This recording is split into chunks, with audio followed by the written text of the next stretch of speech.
Everybody sings for us.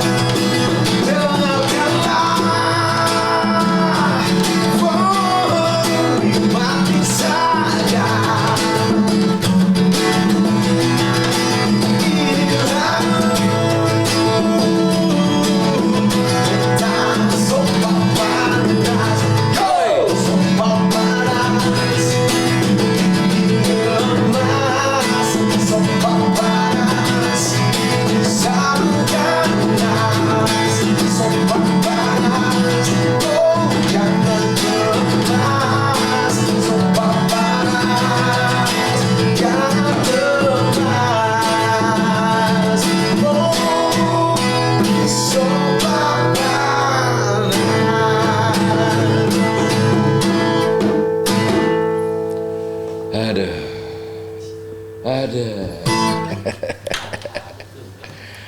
Oke, assalamualaikum warahmatullahi wabarakatuh. Kita jumpa lagi dengan podcast kesayangan kita, Sofa Panas, persembahan dari KSP, Krakatau Sarana Properti. Kembali tidak di studio kita di Cilegon, Banten, tapi ada di Wisma Baja. Wisma Baja atau Wisma Krakatau, Jalan Gatot Subroto. Nomornya gue lupa. Siapa yang tahu nomornya? Oh, nomor 54. Nomor 54 Jalan Gatot Subroto, itu Wisma Baja atau Wisma Krakatau. Nah, narasumber saya, nah ini nih. Ini sebuah perusahaan yang memang lagi tren di zaman inilah. Di zaman modern nih, ya inilah lingkup usahanya nih. Langsung saja, apa sih jenis perusahaannya? Tapi saya tahu ini ya jenis usaha zaman sekarang lah, ya kan? Ini ada Bapak Dodi Rosadi ya? Ya. Selamat datang di Sofa Panas. Selamat datang, Oke. Mas Ari. Pak Dodi Rosadi jabatannya Lead Media Relation Kata Data. Kata Data nama perusahaan ya? Iya. Nama grup atau perusahaan? Perusahaan media online. Oh, perusahaan media online tuh kan? Perusahaan media online, nih zaman sekarang begini nih orang berbisnis nih, media online, ya kan? Nah, gini, apa namanya? Saya nggak sendiri nih, Bung Dodi Rosadi. Wah, tapi hebatnya lagi puasa nih hari ini. Terima kasih. Ya, Senin Kemis ya? Ya. Senin Kemis luar biasa. Lagi ngejar apa nih? Ngejar pahala pasti. Biasanya ada yang dikejar nih. Itu pasti kalau pahala yang lainnya dong. Paha yang lain mungkin. Oh, paha yang lain. Paha yang lain. Sama dong kita. Di belakang saya ada, ini bukan paha yang lain, rambut yang lain. Jovri Manumpil ya. Iya. Asli Manado. Ya kan? Ungke, Sulawesi Utara. Sulawesi Utara, Manado. Tapi kayak orang Amerika Latin dia udah. Dia kalau pemain bola nih Kolombia, Nigeria juga boleh lah. Ecuador. Ghana boleh lah. Dan ada rekan saya yang saya nggak tahu komentarnya apa nih. Kata data ini menarik buat saya. Nah, itu Chef Haryo. Ya. Ya, kenalin dulu dong. Oh, iya. Kata data. Apa kabar, Mas? Baik-baik saja. Oke. Bung Dodi Rosadi, Lead Media Relation Kata Data. Aduh, ini apa namanya, bidang bisnisnya ini online ya? Iya. Media online. Media online dan lain-lain. Media online Iya. dan lain-lain. Iya. Gila, rakus banget ya. Bagi-bagi dong. Udah media online aja, jangan pakai dan lain-lain lagi. Wah, kebagian dong yang lain-lain nih. Iya, karena nggak bisa egois cuma satu lini bisnis saja. Harus ada lain-lainnya. Tapi kan nggak sendirian kan. Iya. Tetap ada mitra ya. Betul. Nah, itu yang paling penting. Gini hari jangan sendirian, bos, bego kita kalau sendirian gini hari mah. Iya. Ya kan? Apa sih dikerjain di kata data ini, Mas? Iya, jadi mungkin Mas Ari, dulu saya sering lihat Mas Ari di TV bawain acara basket. Sekarang saya duduk di sebelah Mas Ari. Waduh. Kalau Chef Haryo ini dulu istri saya yang sering nonton TV masak-masak. Oh iya, dia Iya. urusan istri deh. Iya, bagian perempuan lah Chef Haryo. Oh iya, benar-benar. Sampai sekarang, Pak. Dia perempuan terus.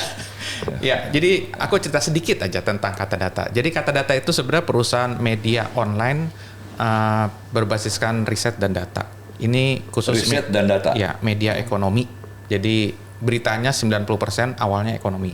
Awalnya. Ya, 2012 kita berdiri, lalu seiring perjalanan waktu, karena ternyata banyak juga ya orang yang minta data dan riset gitu ke Kata Data. Jadi akhirnya kita buat unit bisnis baru, namanya Kata Data Insight Center, KIC. Ada berapa unit bisnis di dalam Kata Data tuh? Ada 3, nanti aku jelasin yang satunya lagi. Ya, jadi ketika banyak klien yang request dibuatkan riset, dibuatkan survei, akhirnya berdirilah Kata Data Insight Center. Nah, along the way, 2019, tepat di bulan September juga, kita mendirikan unit bisnis baru, namanya CC Plus. CC Plus itu adalah event organizer. IO jadi. IO. Jadi begini, Mas Sari, CF Haryo. Jadi ketika ada klien yang minta dibawakan riset atau survei, ternyata ada request tambahan nih. Setelah hasil riset surveinya jadi, mereka ingin itu dipublikasikan, dibuatkan event, biar orang semua tahu ini loh hasil risetnya. Iya, awareness. Jadi kadang ada riset buat internal, kadang ada riset yang dikeluarkan. Jadi kadang mereka ingin mengundang, tolong undang misalnya terkait misalnya keuangan, ya tolong undangkan Menteri Keuangan di acara saya, atau tolong undang Menko Perekonomian. Nah, biasanya ada permintaan-permintaan seperti itu. Dulu masih sedikit, cuman lama-lama banyak, akhirnya kayaknya kita harus bikin unit bisnis baru nih. Ya udah, akhirnya September 2019 kita mendirikan unit bisnis baru namanya CC Plus. Itu ketika saya baru awal-awal bergabung di Kata Data 2019. Oh, jadi Kang Dodi ini bergabung dengan CC Plusnya? Iya. Background saya memang jurnalis, 20 tahun jadi jurnalis, tapi ketika masuk ke Kata wartawan Data, juga? Iya, wartawan juga. Memang background sekolahnya juga wartawan? Nah, agak melenceng sih. Saya itu dulu kuliah ngambil jurusan hubungan internasional. Oh, Di Bandung. HI Iya, ya? betul. Hubungan internasional. Unpar, Iya. Parahyangan. Kok bisa menebak Unpar? Tahu. Iya. Wajah-wajah Unpar. Saya anak Cimbuluit. Kalau Cimbuluit. tahu, iya. Oh, Cimbuluit. Iya. Oke, jadi lama di Bandung? 4 tahun setengah lah selama kuliah. Oh, selama kuliah aja. Habis itu Apa namanya? Aslinya bukan sana dong ya? kalau dari nama mungkin Mas Hari menganggap saya orang Sunda karena namanya Rosadi. Iya, Rosadi Sunda tuh. Orang tua saya bukan Jawa Barat tapi Sumatera Barat. Oh, rendang. Iya. Dan sifat. Tambuci ya. Seluruh bundo ini. Begitu. Ya kan? Oke, Kang Dodi lanjutkan tadi mengenai Ya. unit usaha tadi. Jadi begini, ketika kita mendirikan unit bisnis baru CC Plus di September 2019 itu sudah berjalanlah acara-acara offline. Kita karena basisnya media ya, jadi kita bikin conference, talk show, diskusi kayak gitu. Untuk memperkuat riset itu. Dulu awalnya iya, tapi lama-lama kok ada yang orang tidak bikin riset tapi pengen dibikin event, ya bisa direct. Ya memang akhirnya begitu. Iya. Akhirnya gitu. Ya kan risetnya nggak perlu lah gitu, yang Iya. penting eventnya gitu kan. Kadang ada yang nggak, aku nggak perlu riset, aku bikinin event aja lah. Aku lagi mau campaign tentang tema A nih, tolong bikinin tornya, undangin narasumbernya, cariin moderator, cariin venue. Jadi lebih ke campaign ya, branding ya. Bisa branding. Nah ya udah akhirnya ya kita tampung lah, kita buat. Rupanya uangnya di situ kali ya. Iya, ternyata lumayan uangnya kalau kita bikin event organizer itu. Ya, iya lumayan lah bisa buat survive. Gitu ya. Iya. Pantes gagah terus. Jadi muaranya itu ada di event. Produknya Sebenarnya apa sih yang diluncurin? Such as seperti apa produk-produk yang diluncurkan di klien? kalau Kata klien Data itu kadang gini Mas, kalau misalnya kayak misalnya dulu pernah ada campaign tentang undang-undang perlindungan data pribadi. Oke. Ya. Nah, sebelum itu disahkan, kan biasanya kita bikin diskusi dulu. Kita mengundang entah dari Kominfo atau siapa. Nah, itu kita bikin diskusi. Apa sih, kenapa sih harus ada undang-undang ini? Oke. Seperti itu. Nah, seperti itu. Nah, biasanya mereka ingin mengundang biasanya mahasiswa, media, biar itu diamplifikasi. Oh, jadi itu lah. masuk dalam paket-paket ya? Iya. Jadi begitu. paket-paket regulasi juga Bisa. ada, pembicaranya juga ada, ya kan? Gitu. Karena gini ya, Mas Ari Cevario. Ini data pribadi itu masih banyak yang belum paham data pribadi itu apa sih. Kalau misalnya Mas Ari Cevario masuk ke Google, klik kata keywordnya kartu keluarga, klik image, itu keluar kartu keluarga semua orang. Orang dengan gampang mempublish kartu keluarga, padahal itu data pribadi. Iya, iya. Dapat nama orang tua, itu bisa itu. Kok bisa? Minjem ke bank. Aku nggak ngerti, orang dengan sendirinya dengan sukarela memposting foto kartu keluarganya, di-share di sosmednya, mungkin mereka pikir itu aman. Tapi kan kalau di platform kan itu nggak akan hilang. Nah, kayak gitu loh. Maksudnya kita membuat. Tapi itu hal sensitif loh. Iya, kan tidak ada paksaan. Jadi Mas Ari nih, misalnya nggak tahu, posting foto, kirim ke siapa, tahu-tahu di-share juga di sosmednya atau apa kayak gitu, kan tidak ada paksaan dari platform manapun. Nah, itu yang belum. Nah, kadang ada klien yang kita harus nih bikin awareness bahwa data pribadi itu penting. Kalau kayak gitu terus, nanti bahaya. Tahu-tahu nggak pinjam uang di pinjol, tahu-tahu ada tagihan. Karena apa? Data pribadinya udah ada di sosial media. Kayak gitu. Dulu kan, sekarang kan ada istilah doxing. Doxing itu kan yang menyebarkan data pribadi, bukan kita punya orang lain kayak gitu. Nah, kan makanya dibikin undang-undangnya. Nah, kadang ada orang yang pengen bikin awareness itu. Itu bisa juga kita buatkan event conference lah seperti itu. Jadi kalau ada perusahaan misalnya, perusahaan dibeli orang, terus dia akan rebranding gitu kan? Iya. Nah, itu bisa ya? Bisa banget tuh ya? Bisa banget. Contohnya artis, misalnya artis mau naik nih, tolong dong dibikinin program bagaimana menjadi terkenal dan dikenal. Gitu. Bisa juga. Ya, contohnya misalnya kayak rekan saya Chef Haryo, ya kan? Dulu kan terkenal. Ya kan sekarang kan Skuter, selebriti kurang terkenal. Mau bilang terseok nggak enak nih. Kalau Chef Haryo kan gini, misal Chef Haryo bunyi itu gitar gua barusan. Misalnya Chef Haryo mau bikin rumah makan, dia mau bikin misal rumah makan misalnya Padang gitu loh. Kenapa bikin rumah makan Padang? Dibikin dulu survei kayak gitu misalnya dengan kata-kata. Kenapa sih kok orang lebih tertarik bikin dia nggak pakai survei sih dulu. Lo nggak pakai survei ya? Pakai. Hah? Kok bangkrut? Jadi itu businessman. Lo kata data lo salah kali. Makanya gue percaya dengan data. Jadi sekarang kalau bikin usaha itu harus percaya dengan data. Jadi sekarang kan orang kalau bikin usaha itu nggak bisa lagi berdasarkan insting. Kayaknya bagus nih. Udah nggak ada tuh istilah kayaknya atau sekarang. Kata temen gue ya. Nah, itu sekarang kita udah nggak bisa. Jadi seperti kata Pak Jokowi kan, data is the new oil. Gitu. Jadi siapa yang punya data dia bisa menguasai dunia. Nah, itu yang terjadi sekarang. Jadi semua keputusan itu. Gue pernah ngobrol sama Sri Mulyani nih. Iya. Ya kan. Dia bilang gini, Mas Ari, orang Indonesia tuh aneh. Coba belajar dari orang Amerika. Orang Amerika tuh orangnya di rumah, yang jalan asetnya. Ya. Caranya data, salah satunya didukung oleh data sehingga asetnya muter terus. Betul. Lu nya di rumah aja. Kalau Indonesia kebalik, gue kerja kerasnya kesana kemari pulang pagi ya hasilnya begitu aja katanya. Iya.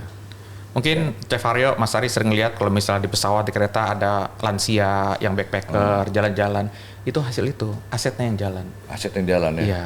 Jadi dia ketika sudah dia hidupnya happy aja ya. Ketika masa tua dia tinggal menikmati hidup. Jadi dari asetnya itu dia sudah dapat duit kayak gitu. Dia bisa kalau gitu saya salah loh. Kayak gitu-gitu. Saya sampai tua pengen basket terus nih, aduh kacau nih. Salah. Udah salah. Salah ya? Saya kita dulu. Benar. Seperti itu. Memang data itu penting ya. Jadi dalam semua lini kehidupan lah. Jadi ya memang. Jadi semua lini, semua aktivitas, semua bisa dikontrol ya.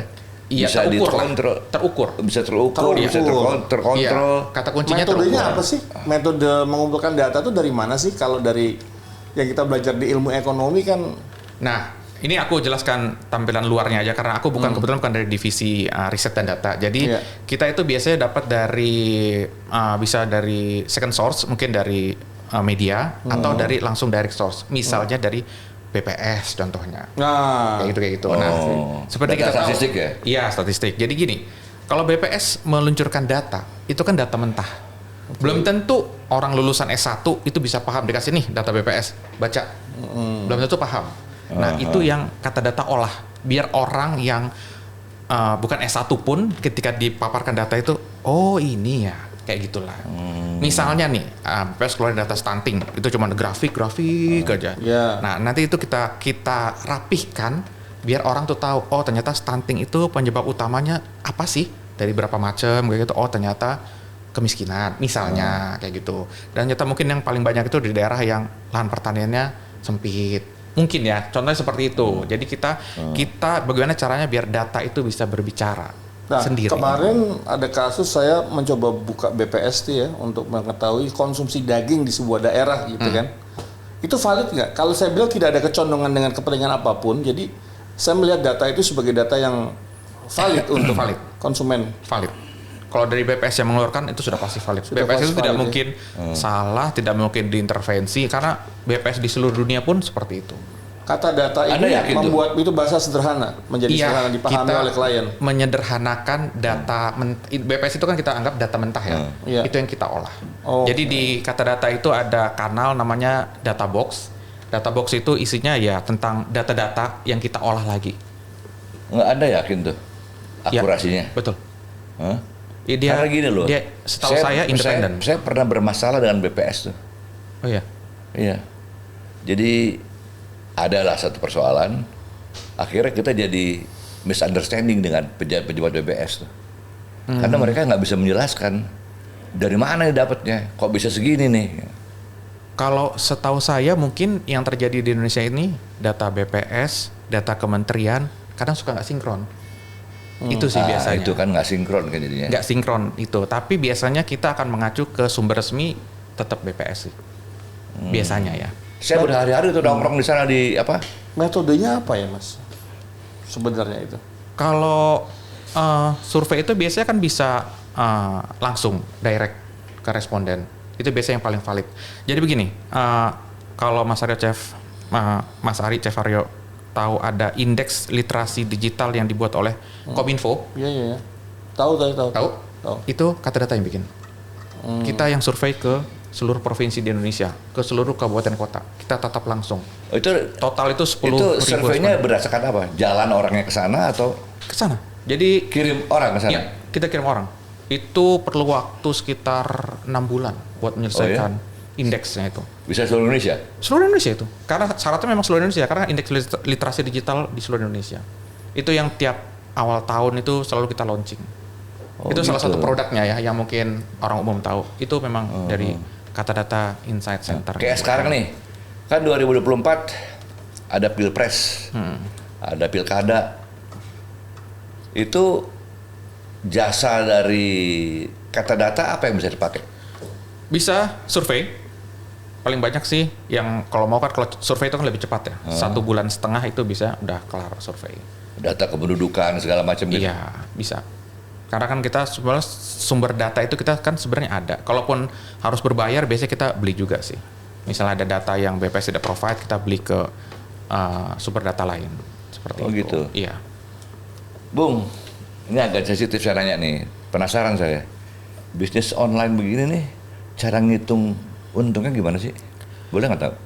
Kalau media, Kalau boleh, kalau nggak boleh ya harus. Ini ya, nggak usah detail ya. Nanti banyak yang mencuri. Jadi begini. Nggak, karena saya perhatikan dari tadi kita ngobrol di luar sampai sekarang di dalam, Kang Dodi yakin banget nih dengan kata datanya nih. Iya. Ini saya mikir-mikir untung bisnisnya di mana caranya ya gitu. Kalau media online sih biasanya AdSense, lalu juga ada iklan. Tapi Ada percentage nggak? Kalau dia tidak punya unit bisnis lain, ya hanya itu. Hanya itu ya? Hanya itu. Tapi kata data itu kan kita buka riset dan survei. Lalu ada juga event. Jadi ini aku cerita nih.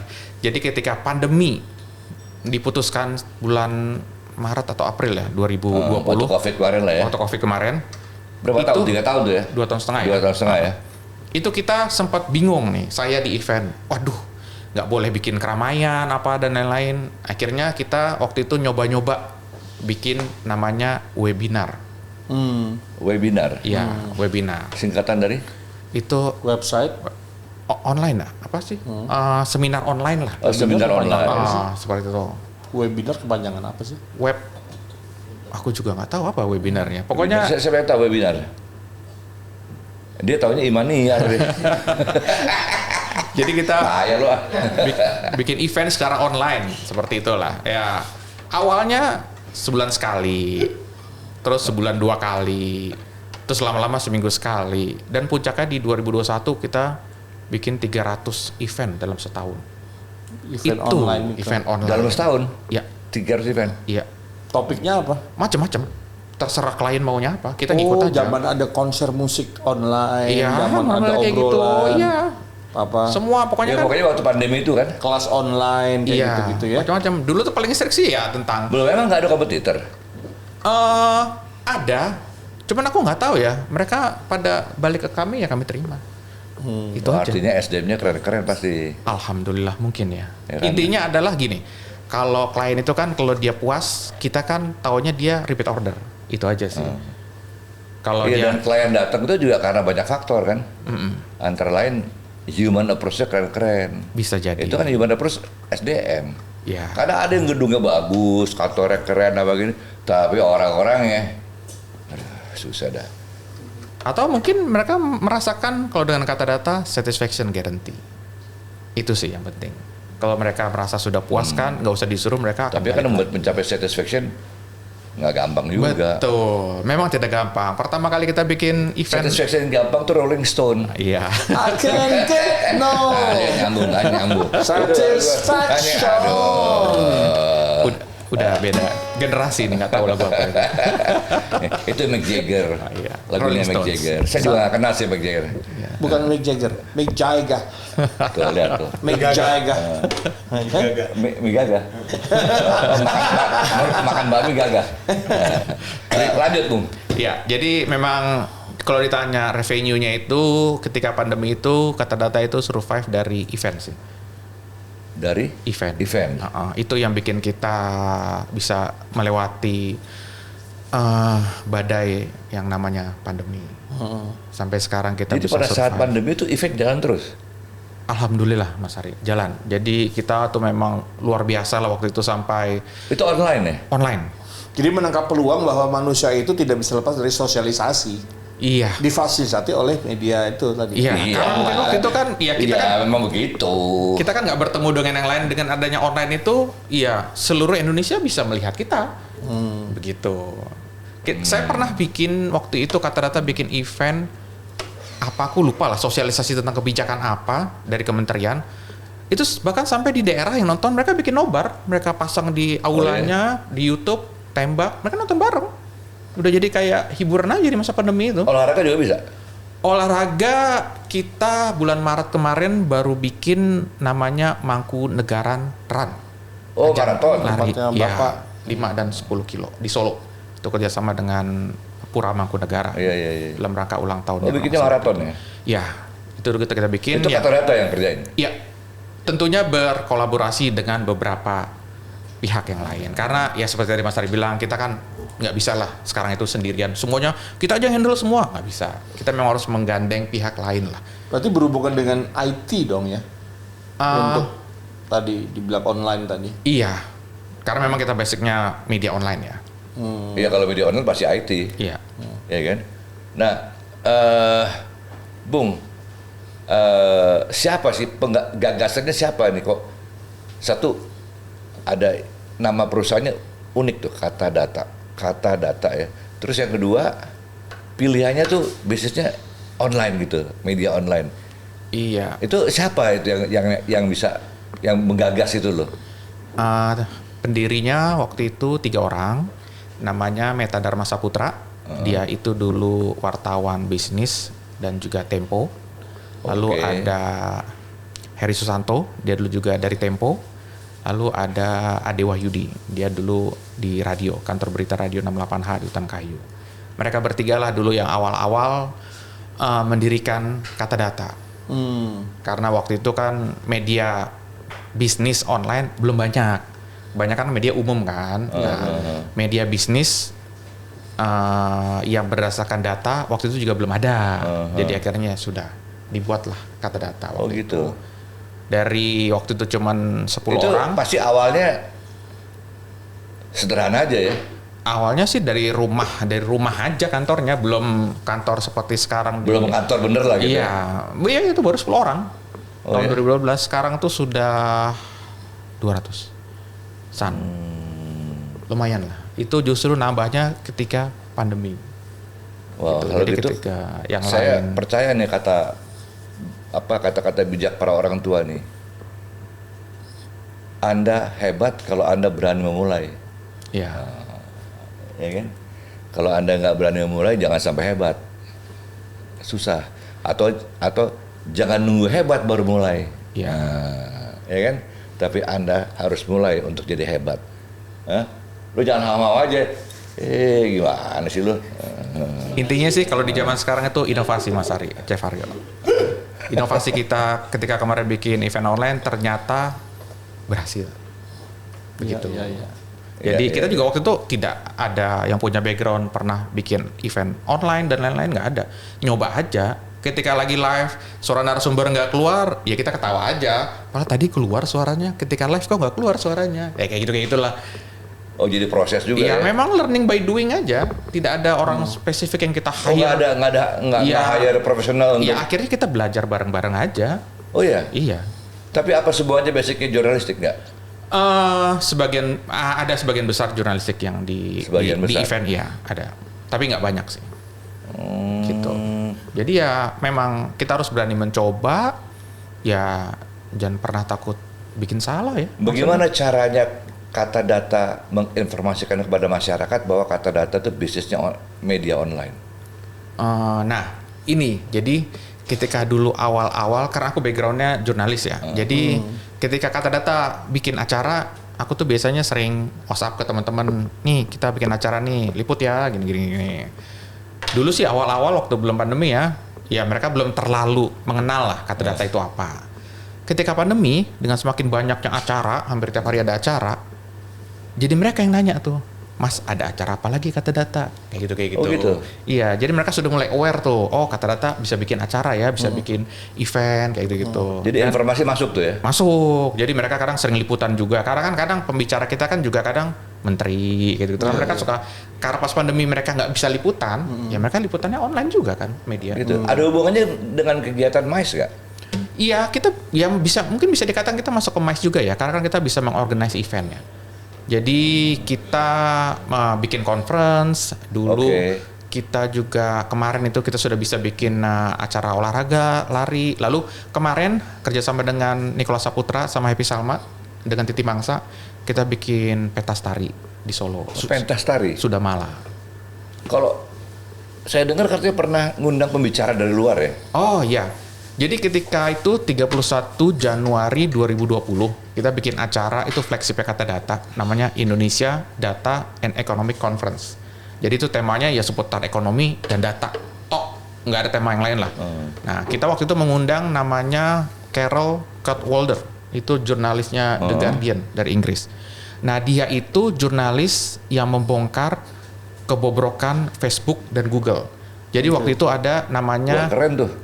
Jadi ketika Brexit, kenapa banyak orang Inggris Raya itu mau keluar dari Uni Eropa? Ternyata banyak informasi yang menyebarkan bahwa Uni Eropa itu banyak mengirimkan imigran ke Inggris Raya. Mereka keberatan dengan masuknya imigran yang jumlah banyak. Jadi misinformasi yang dilakukan platform media sosial itulah yang bikin Inggris itu keluar. Nah itu mereka, si Carol ini yang menginvestigasi kasus Brexit. Lalu ketika pemilu Amerika 2016, itu salah satu konsultan yang dipakai oleh Donald Trump, namanya Cambridge Analytica, itu dia mencuri data user Facebook dan Google. Dia ambil, lalu dia pakai buat campaign. Nah itu yang diinvestigasi sama si Carol dan jurnalis New York Times. Nah biasanya orang-orang seperti itu kan di-ban ya, artinya dia dibatasi geraknya kan. Kok ini malah bisa di-hire dan dipopulerkan? Nah, itu waktu itu memang Kata Data mengundang dia karena ketika 2020 itu sedang tayang miniseri judulnya The Great Hack di Netflix.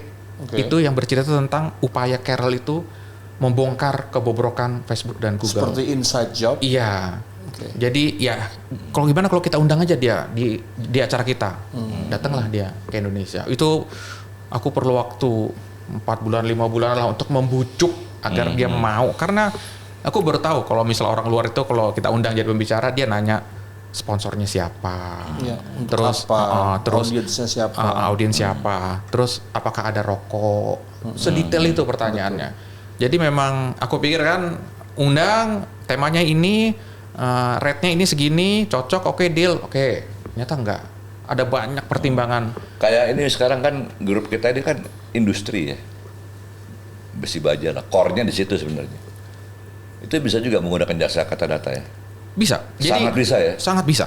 Jadi mungkin ada beberapa, kan gini, kalau orang pengen riset tuh kan kadang macam-macam ya maunya. Kalau misalnya ini gimana sih kira-kira potensi baja Indonesia di luar negeri kayak gitu-gitu, itu kan bisa kita bikinkan risetnya. Termasuk juga pricing policy gitu. Betul, ya? seperti itu. Bisa juga? Bisa. Kan kita bisa membandingkan, karena itu kan data itu kan ada, misalnya baja yang dari negara ini kalau dijual itu berapa, kita bandingkan dengan Indonesia. Kalau ekspor berapa, kalau Iya. import berapa gitu ya? Iya.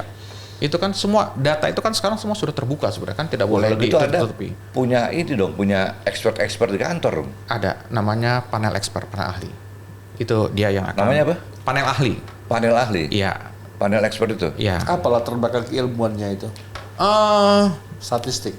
Ada yang statistik, ada yang basicnya ekonomi, macam-macam. Tergantung aja. Nanti mau Ada nggak dari sekian banyak tadi istilahnya apa? Panel panel ahli. expert itu diwajibkan nggak mereka harus mempunyai network? Otomatis mereka biasa punya network. Karena panel ahli kita tuh ada beberapa Di sana yang kalau nggak punya network nggak bisa jalan juga kan? iya, ada beberapa yang PhD sih. Iya kan? Iya. Jadi memang mereka sudah ya fasih lah di bidangnya masing-masing, dan kalau untuk networking ya Dan masih muda-muda lagi. definisi muda kalau 40-an masih muda. Masih muda ya? Iya. Ya kayak saya kan sangat muda saya. Iya, very young. Nah, Mas, Gila, saya mau nanya soal data, katakan Nielsen, Nielsen, itu kan menjadi perdebatan. Ya. Datanya validasinya bagaimana? Itu bisa nggak sih dibahas secara gamblang? Satu itu, Metode apa yang kedua digunakan? menyambung Acid Nielsen itu saya nggak tahu mereka core bisnis apa sih sebenarnya. Oke mereka research, tapi ada yang bilang mereka lebih kepada marketing research, Iya. ya kan. Saya juga nggak ngerti ada kepentingannya dengan broadcast, ya kan. Cuma permasalahannya yang saya dengar, if you can pay, you can have a good result gitu. Itu saya dengar gitu. Iya, itu kita sering mendengar ya, cuman kan kita nggak tahu ya apakah berapa kan. Tapi gini, kalau Nielsen itu kan memang dia sudah secara gamblang di awal menjelaskan hanya melakukan survei di kota besar. Biasanya 10 kota 10 besar. atau 8? 8 deh setahu saya. Iya, antara sekitar itu ya, antara 8 sampai 10. Nah, permasalahan adalah berarti yang di luar itu kan tidak tersurvei sama Nielsen. Itu, iya betul. Gitu. Jadi ya itu hanya gambaran, kalau menurutku sih ya gambaran kecil ya. Karena kalau 8 kota per 400 kabupaten kota di Indonesia itu berapa persentasenya? Kecil sekali kan. Gitu. Tapi memang iya Nielsen melakukan itu, tapi memang di kota-kota besar. Kalau untuk seperti yang aku bilang tadi, indeks literasi digital itu kita melakukan di seluruh kabupaten kota di Indonesia. Jadi mungkin itu bohong ya. Mungkin bukan bohong, tapi mungkin tidak secara real menggambarkan keseluruhan sih ya. Kalau hanya sampelnya hanya di 10 kota. Karena juga pakai logika juga saya pikir gimana caranya ya. Dari misalnya nih saya dengar dari orang-orang yang berhubungan dengan mereka, di satu jalan nih ada 10 keluarga misalnya, dia taruh formulir tek. Terus mereka udah berasumsi ini satu RW gitu loh. Iya. Nah, ini kayak gimana caranya ya? Ada bahkan ada hoax yang bilang di televisi atau di remote-nya sudah Ada ini, dipasang, iya. ada detektornya, ada itu kan yang tersebar dalam masyarakat. Tapi sebenarnya metodenya apa? Ya. Ada yang bilang, bapak saya bilang itu quick count namanya. Dia bilang. Ya gitu tapi kan. quick count kan mesti ada dasarnya juga. Iya. Iya. Statistik, ya udah. Aku kurang paham kalau seputar itu, tapi ya kalau Nielsen sih memang mereka sudah bilang hanya di kota-kota besar aja mereka melakukan. Yang jelas kata data tidak bermain keluar dari rel ya. Tidak. Jadi begini Mas, kalau misalnya Chef Haryo nih, tolong bikinin dong survei rumah makan saya di wilayah A gimana? Apakah memang orang udah masuk top of mind kayak gitulah. Ketika kita bikin survei ternyata itu di luar 10 besar, ya kita sampaikan as it is saja. Kita tidak. Nah sekarang kayak Chef Haryo minta bantuan Anda untuk sebuah restoran, taruhlah Padang itu segala macam. Apa yang Anda gali informasi, survei, research-nya itu dalam hal apa aja? Ya. Apa misalnya target pasarnya atau apanya gitu. Konsumsi daging di sebuah daerah Iya, misalnya. biasanya kan kalau orang mau bikin survei atau apa, maunya apa nih? Misalnya Lokasinya bisa atau- lokasi. Eh, Strategis nggak sih sebenarnya? Di sekitar situ banyak kantor atau perumahan. Oke. Kayak itu kan bisa kan kita bikin. Atau mungkin yang paling gampang pricing. Dibandingkan dengan Iya. ekosistem yang ada di sekitar itu. Dengan harga misalnya ayam goreng 20.000 masuk nggak di tempat itu? Atau Dengan jangan-jangan lokasinya itu ya? Iya, atau jangan-jangan kalau di lokasi itu nggak bisa 20.000. Yang maksimal tuh 15. Kan hal-hal seperti itu kan bisa kita lakukan. Terus bicara quality juga kan? Iya, betul. Rasa apa gitu kan? Iya. Ya kan? Jadi ya macam-macam. Jadi itu masuk dalam aspek-aspek yang di research ya. Iya. Ya, kan? Karena semuanya itu kan terukur ya. Misalnya Chef Aryo mau bikin, saya mau buka rumah makan baru lagi nih, buka cabang baru. Saya maunya misalnya di Bandung. Tapi di Bandung itu kan luas. Mesti lihat di wilayah mana yang kira-kira ini belum terlalu padat. Kayak gitu-gitu kan. Kan harus mencari tempat yang baru tapi prospeknya bagus. Kayak gitu-gitu kan. Jadi kan ya seperti itu sih. Saya juga pernah melakukan riset kepada restoran Chef Haryo tuh, restoran Padang tuh. Bener. Saya lakukan riset tapi manual aja. Manual sama pakai perasaan aja.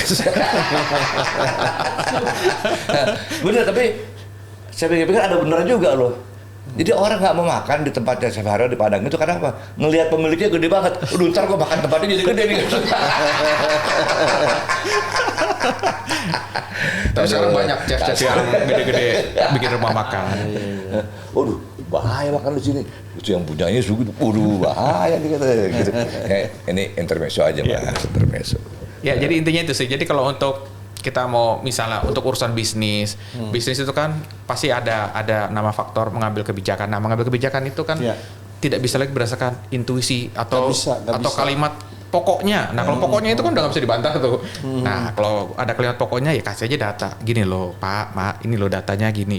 Tapi saya beranalogi ya, kalau kita ngisi aplikasi misalnya Facebook atau aplikasi apapun, kita suruh masukin nama, alamat, nomor, tanggal lahir, itu sebenarnya kita menyerahkan data kan. Iya. Data itu tersimpan sehingga bisa dipakai untuk melihat daya beli sebuah wilayah, di agamanya di sebuah wilayah apa, kepercayaannya apa, penghasilannya apa, kita punya NIK juga. Iya betul, Iya kan? tapi Itu. jangan lupa, sepengetahuan saya sampai hari ini, orang Indonesia lemah dalam bank data. Iya. Ya kan, dalam segala macam, di pemerintah juga begitu, lemah, bank datanya lemah. Ya. Memang mungkin apa ya kulturnya ya yang belum terlalu suka dengan data. Ada yang kali bilang ya. orang Indonesia malas baca dan malas nulis ini. Ya itu konteksnya dengan indeks literasi digital tadi, kita memang masih rendah Iya.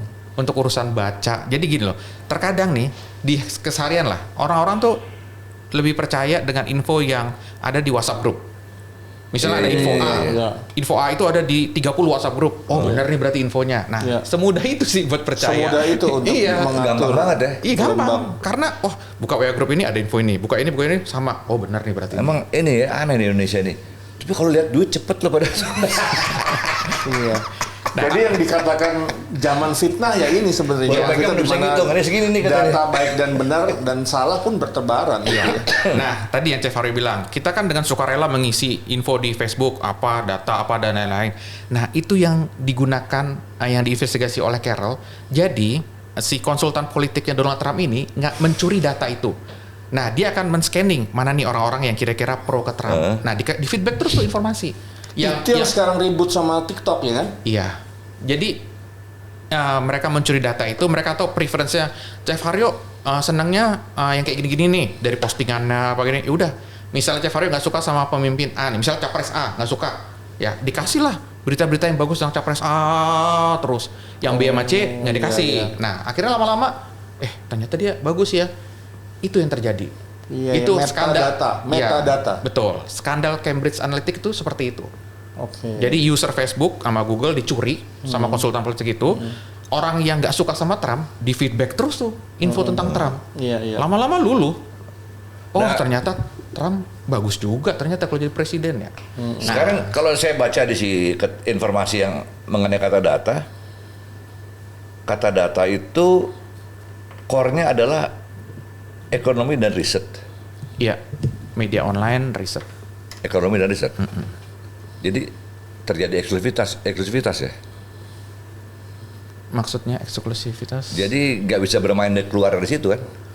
Tapi Anda bilang tadi unitnya tambah sekarang. Iya, jadi memang sebenarnya kita kalau di media online-nya kalau untuk pemberitaan masih fokus di bisnis dan ekonomi. Tapi ada juga berita tentang politiknya walaupun nggak banyak. Lalu ya kita berkembang jadi ada tambah Kardata Insight Center dan Sisi Plus itu. Jadi memang ya kita ekspansi lah. Tidak lagi hanya media online saja. Karena kalau misalnya ketika pandemi kita hanya mengandalkan revenue dari media online, itu goyang pasti. Iya benar juga. Mesti ada breakthrough lah ya. Betul. Ada ya itu tuh inovasi dan terobosan lah. Karena zaman kita kan sudah berubah ya sekarang ya. Nggak kayak Sekarang kan dulu lagi zamannya zaman out of the box katanya. Iya, Ya kan? betul. Keluar dari kotak ya. Keluar dari kota. Iya. Antara dua aja dia begila itu aja. Mas, tadi Anda sebutkan latar belakangnya ada beberapa orang media kan ya. Iya. Dalam membuat pemberitaan, berarti juga butuh data dong. Berangkat dari situ kayak Betul. kayak kita ngomong Tempo misalnya pemberitaan Tempo kan heboh tuh. Kita menuduhnya demi oplah kita jual aja, bad news is the good news gitu kan. Iya. Tapi untuk membuat itu kan memerlukan data, kita nggak main tuduh aja dong. Iya. Jadi Bagaimana memang, mendapatkan data di balik udang itu, Mas? nah itu dia. Jadi kita tuh memang ada beberapa jurnalis yang khusus untuk mengolah data. Jadi sekarang ada namanya jurnalisme data ya. Nah, jadi memang ada jurnalis yang memang dia interest dengan data itu kalau nggak salah Google juga melakukan pelatihan lah. Bagaimana caranya wartawan itu sebelum memberitakan itu dia juga selalu bisa mengolah data. Jangan sampai dia salah membaca data. Karena kan bisa aja kan jurnalisnya salah membaca data seperti itu. Jadi memang sekarang sudah banyak jurnalis itu yang dilatih bagaimana cara membaca data. Sekarang contohnya nih kayak APBN. Kalau Mas Ari dapat APBN yang resmi nih dari Menteri Keuangan Sri Mulyani, pasti pusing bacanya. Emang pusing saya. Jadi memang itu kan Pusing. mesti ada yang bisa menjelaskan. Ini Mesti ada yang bisa bacanya, menerjemahkan ya. menerjemahkan.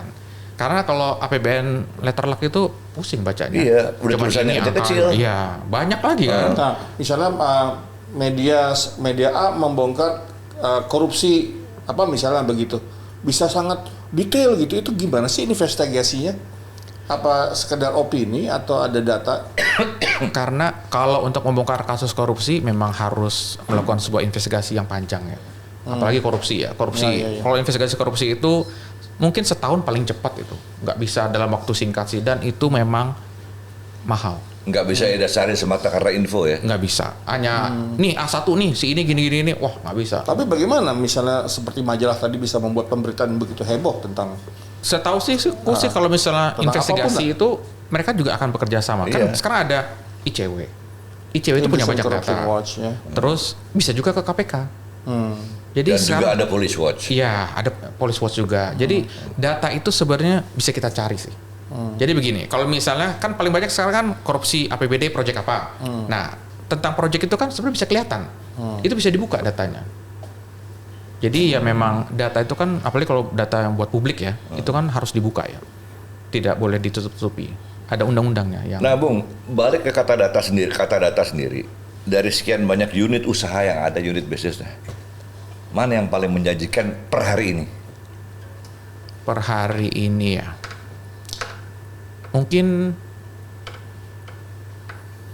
riset survei kalau tahun pemilu sepertinya sih akan banyak. Karena ini tahun politik. Tapi event pun juga, setahuku sih sekarang itu hampir tiap hari itu pasti ada event. Kayak kemarin kita bikin acara lari di Solo. Kita tuh sempat riset juga kan, ada berapa banyak sih event lari itu di seluruh Indonesia. Mas Ari tahu nggak? Seminggu itu ada minimal 2 event maraton di seluruh Indonesia. Seminggu? Di seluruh Indonesia. Seminggu? Banyak amat. Banyak kan? Seminggu 2 kali jadi? Iya. Di macam-macam di seluruh tempat ada aja. Jakarta aja kan banyak bikin. Ada Jakarta City Run lah, ada apalah kemarin, ada apa.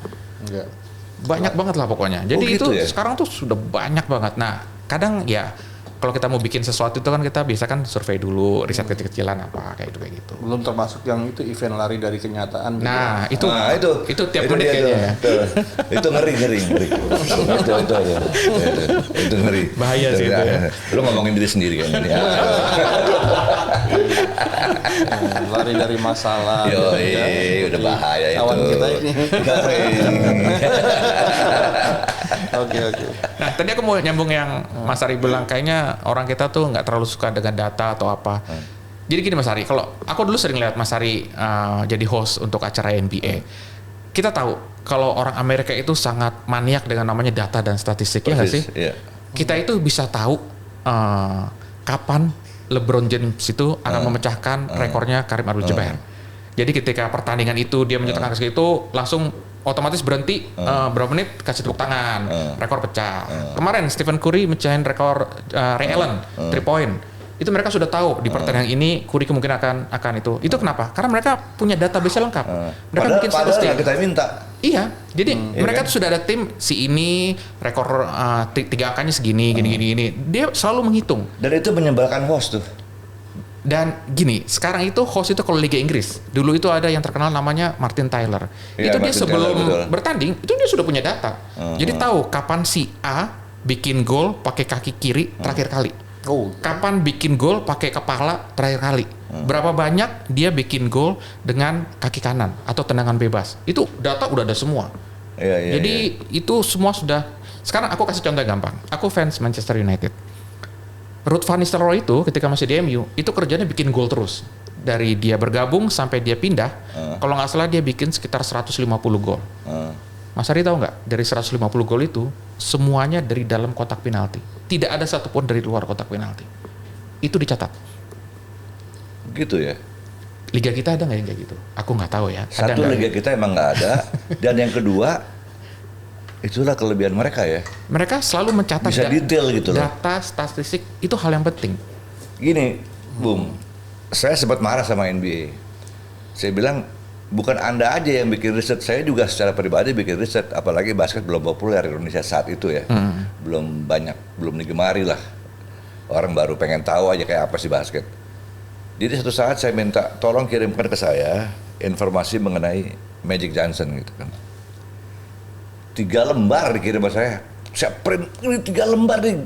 Sementara waktu di studio cuma 5 menit. Iya. Mana gua cukup nih, iya kan? Iya kan? Iya. Selesai studio saya telepon lagi. NBA, lu gila ya gua bilang. Kirim ke gua informasi yang disenangin sama orang Indonesia. Jangan semuanya ini tinggi badan, nomor sepatu, segala macam. seserius itu ya. Heeh. Seserius itu datanya. Jadi apa yang lo mau? Ininya apa namanya? Profil statistik. Human interest-nya aja. Orang Indonesia suka itu gitu. Human interest aja. Jadi lo nggak usah. Ini gue Magic Johnson di LA main itu selalu skornya terbanyak. Tapi kalau daerah di tempat dari daerah bagian negara bagian lain tidak bisa sebanyak kalau main di LA gitu. Nah, itu ada. Itu buat apa gue kayak gini-gini nih?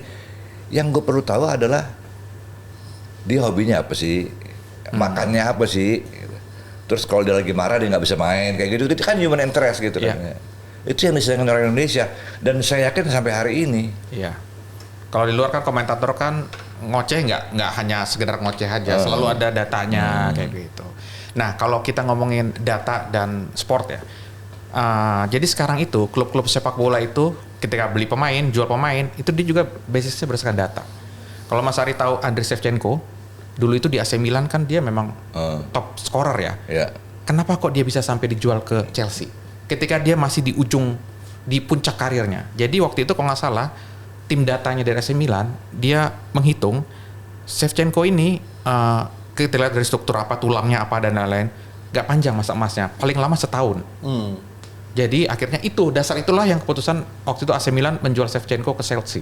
Waktu itu fans AC Milan kamu kan top scorernya yang bikin gol terus, lagi puncak-puncaknya, nggak pernah cedera, kok dijual.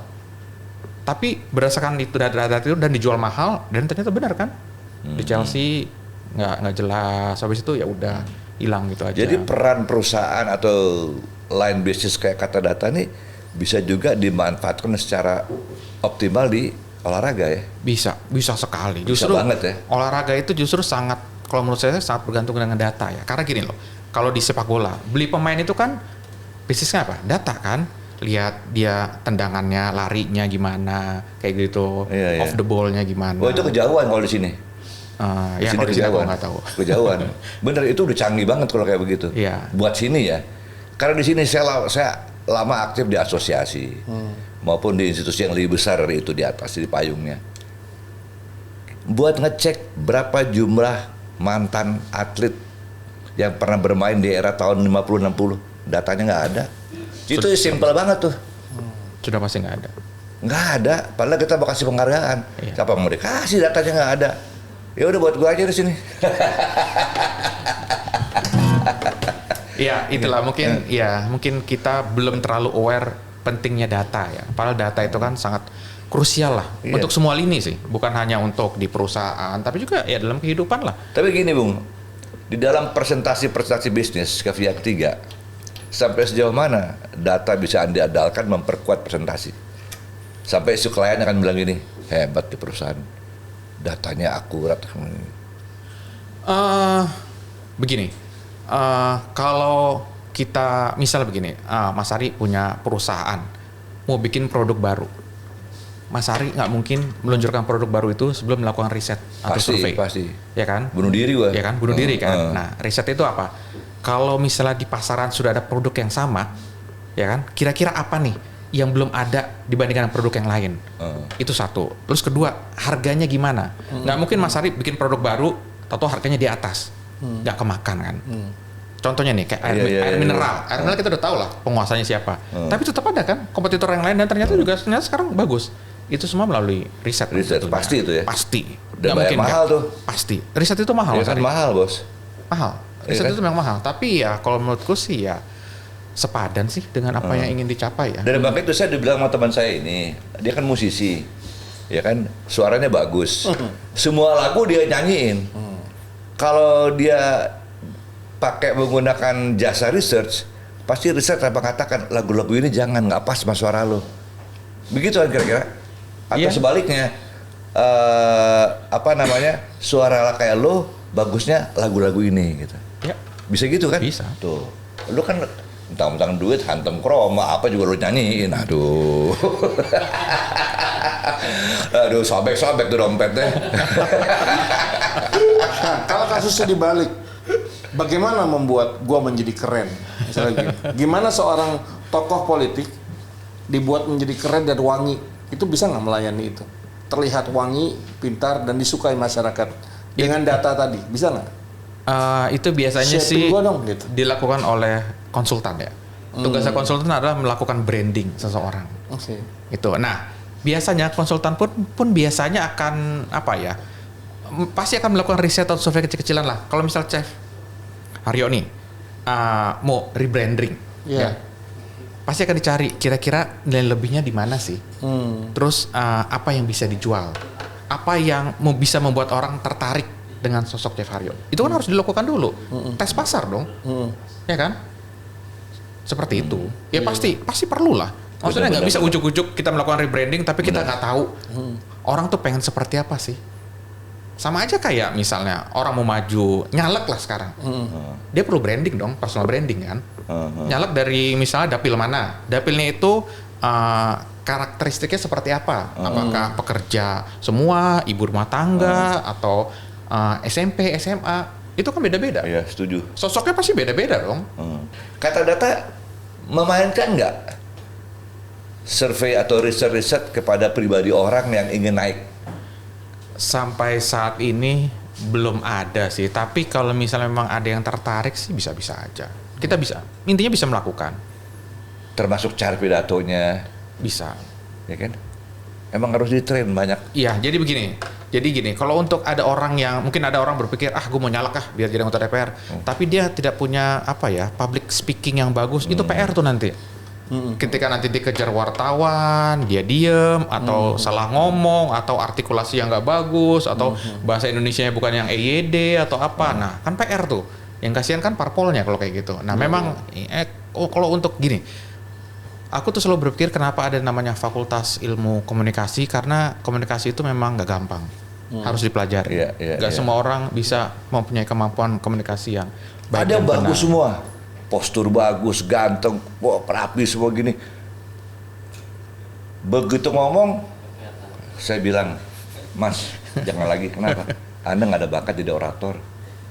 Tapi bisa dilatih, Mas. Itu susah loh. Iya, tapi Kalau nggak minimal. punya talent susah. Iya, kalau tergantung kemampuan. Ada orang yang kalau gini, misalnya ada orang yang misalnya nih jadi tamu di sini. Kita ngobrol di luar, tapi begitu ngeliat lighting, Gagu kamera, orangnya. nggak keluar. Gagu. Ada kan yang kayak gitu? Ada banyak. Banyak yang kayak gitu. Banyak yang berisik begitu dalam mati. Jadi ya terkadang Metong udah. kadang gini loh, lighting apa dan lain itu bisa bikin kita down. Iya. Mic ini kayak gini bisa bikin kita hilang apa yang ada di pikiran. Kalau udah disiapin nih kalimat, tapi begitu ngeliat ini nggak keluar. Mungkin aku backgroundnya wartawan ya, jadi yang ngomong aja, ngoceh aja. Jadi ya. Jadi no Sofa issue lah. Panas sudah setahun lebih. Salah satu narasumber yang terbaik dalam public speaking adalah Anda. Terima kasih. Itu Anda nggak sadar kan? Iya kan? Ya, nah salah satu. Anda nggak kelihatan nervous, nggak kelihatan over juga. Wajar aja, biasa aja. Dapat kaos berarti kan? Hah? Bukan kaos lagi. Saya mau nanya mau apa lagi? Dapat Gitu sepeda, kan? sepeda. Gambarnya tapi gambar sepeda. Benar, Mas. Jadi emang nggak gampang gitu. Iya. Ya kan? Ya saya setuju tuh lihat kamera, lihat lampu. Ada yang langsung jadi over self confidence. Ada kamera nih, gue mesti gaya nih, gini. Malah berantakan. Iya. Ya kan? Ya, itu dia. Memang mesti dilatih Nah sih ini memang. Chef Haryo salah satu oke juga dia. Apa nggak terpengaruh mau ada mic, mau ada lampu banyak nggak terpengaruh. Cuma saya- satu, kadang-kadang posternya kelihatan. Awas sih, awas rekam jejak nih, awas nih gua balas pemirsa, gua balas dah. Iya kan, saking asiknya baju kebuka nih, poster kelihatan gitu. Berarti sangat menikmati ya. Menikmati. Itu saking jagonya public speaking itu. Awas om, gua balas lo. Enggak, gue catetin aja yo. Tambah nggak pakai kaos kaki. Yoi. Itu style, itu style. Itu nggak apa-apa. Sama. Soalnya banyak orang lain juga nggak suka pakai kaos kaki. Ada jenderal juga kemana-mana nggak pakai kaos kaki. Gue jadi Pak, kok nggak pakai kaos kaki di TV nih? Nggak apa-apa. Ada ini, ada hadiah nih. Oh, apa nih? Biasa. Oh, nih. Biasa. Ya, Buka ada dulu souvenir. Ntar lu, belum kelar nanyanya. Ya kan, biar mahal pakai apa yang dulu nih. Ya kan. Dor. Bung, kata data nih.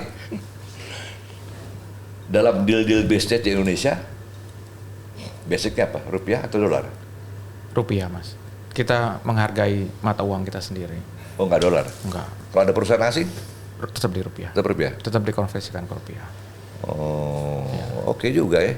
Karena ada perusahaan-perusahaan lokal yang kalau sama perusahaan asing mainnya Dolar. dolar, Enggak, kita mainnya rupiah aja. rupiah. Oke, saya nggak tahu itu boleh apa enggak ya. Setahu saya nggak bisa kayak gitu ya. Orang negara kita kok dolar gitu loh. Karena setahuku ada aturan yang melarang deh kalau perusahaan Indonesia tuh transaksi harus mata uang. Pakai rupiah kan? Rupiah. Udah nggak bisa lagi. Kalau Kalau bisa dulu kan rupiah dikonversi dolar bisa. Iya, Harga dolar dikonversi. tapi konversi rupiah. Iya. Tapi- Canggih nanyanya. kalau saya digaji dolar sih mau. Kenapa? Kalau saya digaji dolar sih mau, nggak apa-apa juga sih. Digaji tapi basicnya dolar gitu ya. Bayar rupiah boleh terserah gitu ya. Dolar Zimbabwe mau Zimbabwe. Apaan? Dolar Zimbabwe. Apa daun dolar, ada tuh daun dolar. Waduh, Bung ini saya udah dapat sign dari depan nih, ya kan? Busway-nya udah nunggu. Ya kan? Udah pada ngaco dia kalau kayak begini. Udah pada ngaco. Ini harus di research. Oke. Ya kan? Kenapa nih orang-orang pada aneh gini? Ada apa di sini gitu kira-kira? Mungkin saatnya makan sore mungkin. Hah? Bukan. Emang obat pada belum habis. Bung, ayo dong dibuka dong, Bung. Nah Biar lihat ini, gambarnya. Bung, saya nggak bisa ngasih apa-apa nih. Ini bukan kaos politik. Bukan kaos politik. Tadinya ada tulisan partai, gitu, tapi saya hapus. Saya bawa ke laundry, hapus. Tapi bukan money laundry nih, ya kan? Saya hapus. Ini jadi kaosnya Sofa Panas. Tadinya nama partai nih. Oh, oke. Partai Panas bukan Sofa Panas. Tadi ada gambarnya Doi, ada gambarnya Bung Ari di situ. Yang di samping gambar dia. Posternya tapi.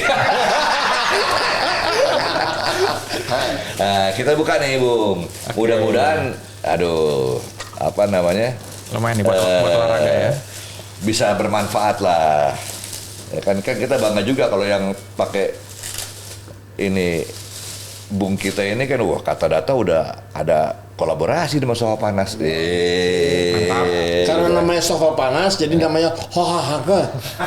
Hoha Hangat. Hoha Hangat. Coba makan tahu panas-panas. Ngomong Sofa Panas. Hoha Hangat. Itu namanya pusar panas. Terima kasih. Mas Ari. Aduh, tepuk tangan lu dong. Tepuk tangan. Ngakainya kapan? Terserah Bung aja. Siap. Oke. Ya, aduh, jadi ngotot-ngotot di studio nih. Ya, tolong diamankan dulu deh. Oh, udah mulai juga nih. Udah mulai. Simpen buat muntah. Udah mulai ini juga. Udah mulai ketularan juga, ya kan? Oke, Bung. Ada lagi, Chef Aryo? Udah jadi banyak banget pengetahuan saya jadi nambah nih, jadi tambah pinter saya di Sofa Panas ini karena banyak narsum-narsum yang istimewa.